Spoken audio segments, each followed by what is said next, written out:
Selamat malam rekan-rekan media. Kami dari 9 organisasi pemuda lintas iman yang terdiri dari Pemuda Muhammadiyah, GP Ansor, Pemuda Katolik, Gerakan Angkatan Muda Kristen Indonesia, Pemuda Konghucu, Pemuda Prada, Hindu, Gema Budi Buddhis, kemudian juga GPII, Gerakan Pemuda Islam Indonesia, dan Pemuda Matlaul Anwar. Hari ini bertemu dengan Bapak Presiden Prabowo untuk menyampaikan beberapa tuntutan atau beberapa pokok pikiran, beberapa harapan yang kita titipkan yang merupakan aspirasi dari kader-kader organisasi dan juga dari masyarakat. Nah, sebelumnya kita juga sudah melakukan konferensi pers untuk menyuarakan beberapa pandangan, harapan kita menyikapi situasi nasional yang terjadi beberapa waktu ini. Dan nanti untuk poin-poinnya akan disampaikan oleh Ketua Umum Pemuda Katolik.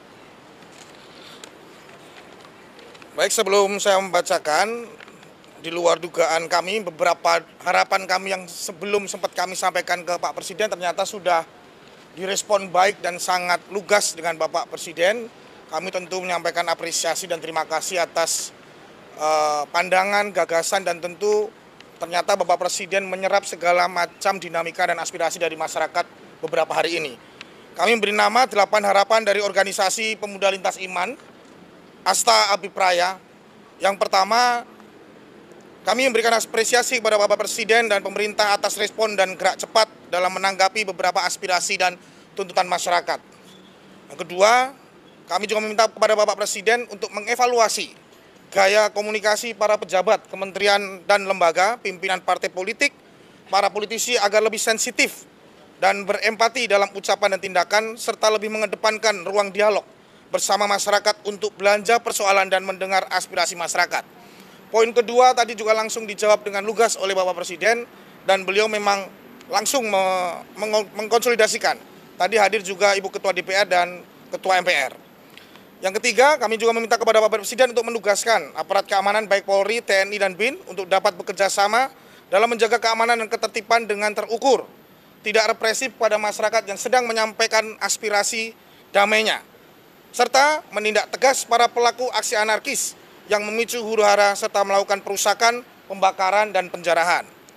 Keempat, kami juga meminta negara memfasilitasi dan menjamin kebebasan dalam beribadah dan memastikan kemudahan dalam mendirikan tempat ibadah dalam rangka kehidupan yang damai, toleran, serta mengevaluasi setiap peraturan perundang-undangan yang berkaitan dengan kebebasan beribadah.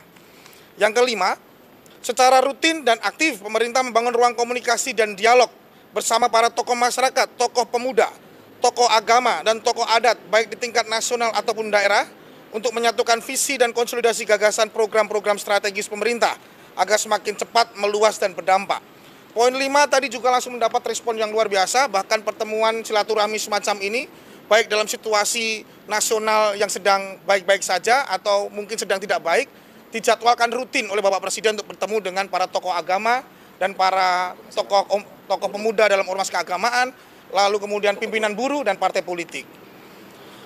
Yang keenam, meminta Bapak Presiden untuk menindaklanjuti beberapa tuntutan masyarakat, antara lain terkait penundaan kenaikan pajak bumi bangunan, mencegah PHK dan membuka peluang lapangan kerja, memberikan kepastian upah layak untuk seluruh angkatan kerja, serta implementasi program makan bergizi gratis yang tepat sasaran. Tadi juga langsung dijawab di depan pimpinan serikat buruh dan tokoh-tokoh agama terkait isu ini. Kemudian yang ketujuh, mendukung komitmen tegas Bapak Presiden dalam rangka mewujudkan pemerintahan yang kuat dan bersih. Salah satunya dengan mempercepat pengesahan RUU perampasan aset di DPR. Ini juga direspon Bapak Presiden bahwa beliau juga akan memperjuangkan ini sebagai bentuk komitmen mewujudkan pemerintahan yang kuat dan bersih. Yang kedelapan, harapan kami yang terakhir yaitu mendukung implementasi program Acatita Presiden Prabowo, serta akselerasi program prioritas dan strategis pemerintah dengan melibatkan langsung seluruh kader organisasi Pemuda Lintas Iman di seluruh Indonesia. Demikian Asta Abipraya, 8 harapan dari organisasi Pemuda Lintas Iman. Ini ditandatangani oleh yang pertama, Zulfikar Ahmad Tawala, Ketua Umum Pengurus Pusat Pemuda Muhammadiyah. Yang kedua oleh Adin Jauhradin, Ketua Umum GP Ansor, sebelah kanan saya. Saya sendiri Stefanus Gisma, Ketua Umum Pemuda Katolik. Sahat Martin Philip Sinurat, Ketua Umum DPP Gamki. Kristan, Ketua Umum Pemuda Konghucu. Lalu ada Iputu Yoga Saputra, Ketua Umum Pemuda Prada. Ketua Umum Pemuda Hindu, minta maaf.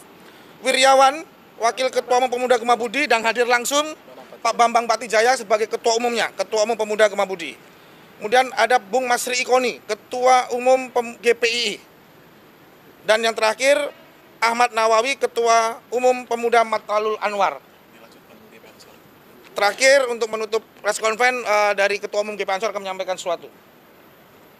Baik, terima kasih rekan-rekan sekalian dan rekan-rekan media. Karena tadi Bapak Presiden sudah menjabarkan banyak hal, memberikan arahan.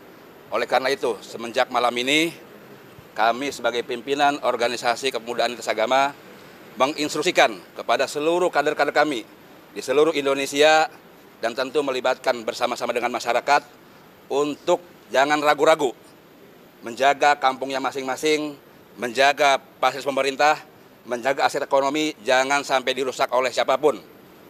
Dan membatasi ruang gerak provokator agar tidak merusak kampung-kampung, desa-desa, dan daerah masing-masing. Oleh karena itu, ambil peran dalam hal ini agar segera kehidupan berbangsa, aktivitas sosial, ekonomi, masyarakat, bertani, nelayan pulih kembali. Dan bangsa ini secara ekonomi akan kembali maju, kuat, dan jaya. Demikian, terima kasih. Mudah-mudahan menjadi maklumat kepada seluruh kader.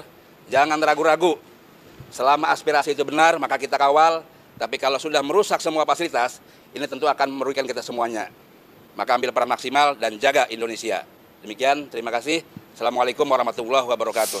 Oke kawan-kawan, tadi kita sudah melihat dan mendengarkan bagaimana tuntutan dari organisasi iman kepada Bapak Prabowo Subianto dalam bentuk ada beberapa hal tadi.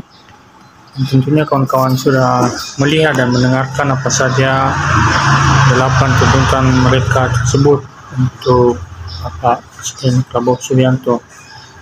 Dan juga tadi kita melihat mereka mengkritik tadi ada beberapa gaya-gaya penjabat yang dapat